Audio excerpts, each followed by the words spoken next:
Kottayam medical college അപകടത്തിൽ സർക്കാരിനെ വെള്ളപൂശി കളക്ടറുടെ അന്വേഷണ റിപ്പോർട്ട്.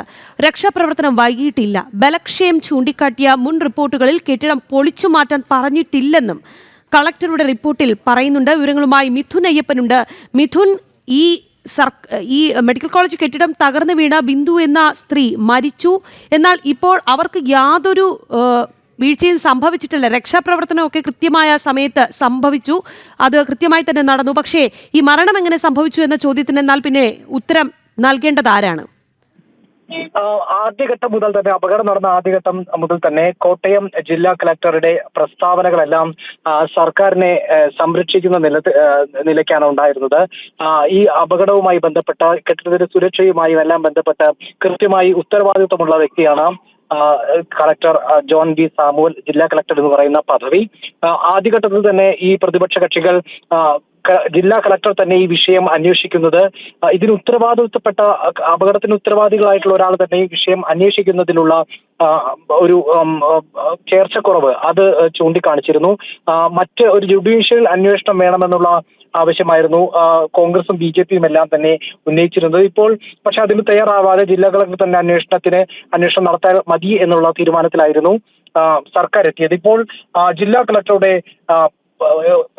റിപ്പോർട്ട്, ഒരു മെഡിക്കൽ കോളേജിലെ അപകടവുമായി ബന്ധപ്പെട്ട റിപ്പോർട്ട് സമർപ്പിച്ചിരിക്കുകയാണ്. പൂർണ്ണമായും സർക്കാരിനെ സംരക്ഷിച്ചുകൊണ്ടുള്ള വിവരങ്ങളാണ് ഇതിൽ പറയുന്നത്. പ്രധാനമായും രണ്ട് കാര്യങ്ങളാണ് ഈ അപകടവുമായി ബന്ധപ്പെട്ട് ഉയർന്നിരുന്നത്. ഒന്ന്, കെട്ടിടത്തിന്റെ സുരക്ഷ സംബന്ധിച്ച മുന്നറിയിപ്പുകൾ ഉണ്ടായിട്ടും എന്തുകൊണ്ട് ഇത് സംബന്ധിച്ച് നടപടികൾ എടുത്തില്ല, ഒപ്പം തന്നെ കെട്ടിടം മാറ്റുന്നതും കെട്ടിടത്തിൽ നിന്ന് ആളുകൾ ഒഴിപ്പിക്കുന്നതടക്കമുള്ള കാര്യത്തിലേക്ക് നീങ്ങിയില്ല എന്നുള്ളതായിരുന്നു ഉയർന്നിരുന്ന ചോദ്യം.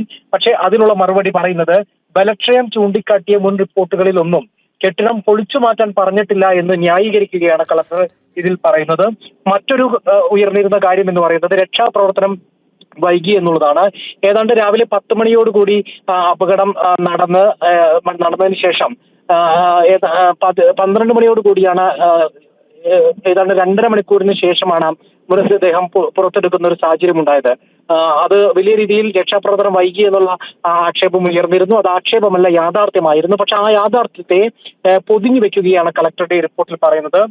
ഇപ്പോൾ പറയുന്നത് JCBകൾ എത്താൻ വൈകിയിട്ടില്ല, പക്ഷേ JCBകൾ കൃത്യസമയത്ത് തന്നെ അറിയിച്ചതിനനുസരിച്ച് മെഡിക്കൽ കോളേജിൽ എത്തിയിരുന്നു. പക്ഷേ മെഡിക്കൽ കോളേജിന് പുറത്തുനിന്ന് ഈ കെട്ടിടം തകർന്ന ഇടത്തേക്ക് എത്താൻ താമസമുണ്ടായി. അത് കെട്ടിടത്തിന്റെ രൂപകൽപ്പനയിൽ അടക്കമുണ്ടായ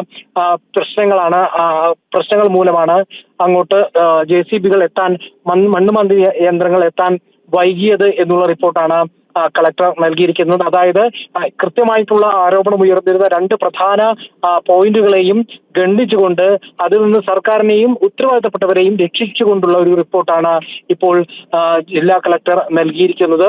ജില്ലാ കളക്ടർ അല്പസമയം മുമ്പ് മാധ്യമങ്ങളോട് പ്രതികരിക്കുകയുണ്ടായി. മിഥുൻ, അതായത് കുറ്റം മുഴുവൻ ആ കെട്ടിടത്തിനാണ്, അല്ലെങ്കിൽ മരിച്ചുപോയ ബിന്ദുവിനാണ് എന്നുള്ളതാണ്. എന്തായാലും കോട്ടയം മെഡിക്കൽ കോളേജ് അപകടത്തിൽ സർക്കാരിനെ വെള്ളപൂശുകയാണ് കളക്ടറുടെ അന്വേഷണ റിപ്പോർട്ട്. രക്ഷാപ്രവർത്തനം വൈകിയിട്ടില്ല. ബലക്ഷയം ചൂണ്ടിക്കാട്ടിയ മുൻ റിപ്പോർട്ടുകളിൽ കെട്ടിടം പൊളിച്ചു മാറ്റാൻ പറഞ്ഞിട്ടില്ല എന്നും കളക്ടറുടെ റിപ്പോർട്ടിൽ പറയുകയാണ്. മിഥുൻ അയ്യപ്പനാണ് വിശദാംശങ്ങൾ നൽകിയത്.